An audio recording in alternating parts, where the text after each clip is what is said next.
थोड़ी जो जानकारी देते हैं कि कितने साल ये पुरानी है, ये किस चीज की, जो हमारी जैसे हड्डियां हैं तो किस चीज की हड्डियां हैं, ये पशु की है, पक्षी की है, या जो हमारे बर्तन है, बर्तनों पे जो जैसे चित्रकारी की गई है, या बर्तन कौन सी किस तरह की मिट्टी से बने हुए हैं, इनकी जो सब जानकारी देते हैं हमें कौन देते हैं, वो देते हैं हमें पुरातत्वविद। तो हमने पुरातत्वविदों के बारे में भी समझ लिया, जो हमें पुरानी वस्तुओं की जानकारी देते हैं, उन्हें हम क्या कहते हैं, उन्हें हम पुरातत्वविद कहते हैं। इनका देखिए कार्य क्या क्या होता है।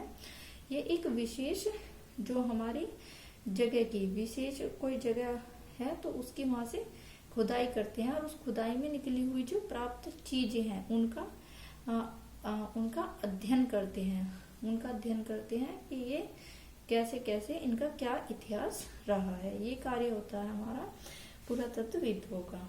अब हम बात करते हैं, जो हम नेक्स्ट बात करते हैं तिथियों का। जैसे देखिए हम बोलते हैं कि तिथियों का वर्णन, तिथि देखिए हम कहते हैं कि हमारा, जैसे हम बोलते हैं जो बीसी, जैसे हमने सुना होगा हम बीसी बोलते हैं, एडी बोलते हैं। तो देखिए बीसी और एडी का हमारा क्या मतलब होता है। जैसे हम कहते हैं कि जो वो क्या बिफोर क्राइस्ट होता हमारा, ईसा पूर्व, सो ईसा पूर्व हो गया हमारा, 20 वर्ष ईसा पूर्व हो गया। तो इस तरह से जो हम बीसी और एडी का प्रयोग करते हैं तो वो हमारा क्या है। तो देखिए बीसी होता है हमारा जो एक ईसाई धर्म में एक जो उनके धार्मिक वो ईसाई धर्म में होता है हमारा, जैसे वो जीसस क्राइस्ट होते हैं, जीसस क्राइस्ट, तो उसको उनके ही जो उनके जन्म से पूर्व, बिफोर क्राइस्ट, तो बीसी। तो देखिए बीसी का मतलब होता है कि बिफोर क्राइस्ट, जो हमारे क्राइस्ट के जन्म से पूर्व का जो समय है उसको हमने क्या कह दिया, बीसी। और देखिए जैसे एडी होता है हमारा, एडी होता है एनो डोमिनी, मतलब कि जो क्राइस्ट के जन्म के बाद, जो क्राइस्ट के यीशु के जन्म के बाद का समय है उसको ही क्या कह दिया, उसको ही हम बोलते हैं एडी। और जो क्राइस्ट के जन्म से पूर्व का समय है उसको ही हमने कह दिया, उसको ही हम बोलते हैं, देखिए उसको ही हम बोलते हैं बीसी। तो आप एडी और बीसी के अंतर को समझ गए होंगे कि किस तरह से हम बिफोर क्राइस्ट और एनो डोमिनी जो हमारा होता है उसका किस तरह का टाइम रहता है। अब देखिए भारत में इसका कब जो यूज किया गया, भारत में जो इसका यूज किया गया वो हमारा 200 साल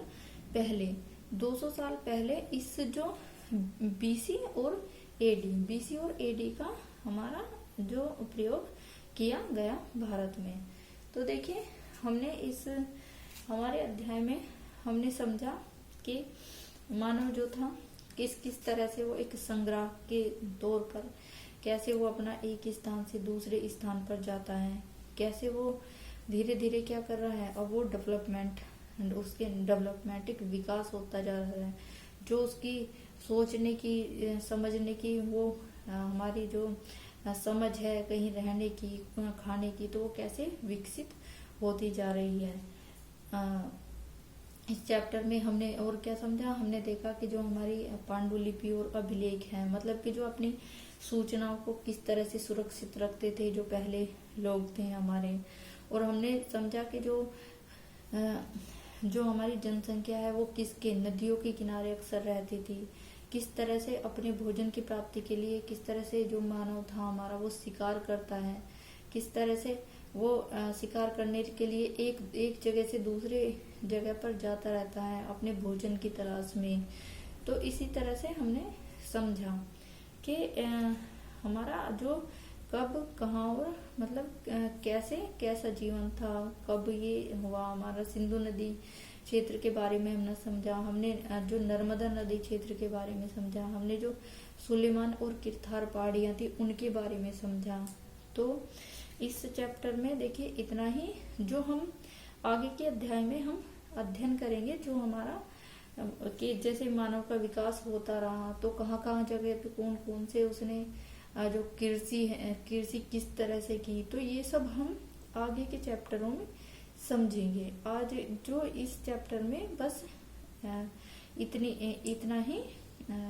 इतना ही रखते हैं इस चैप्टर के लिए, और जो हम समझेंगे वो आगे के चैप्टरों में समझेंगे।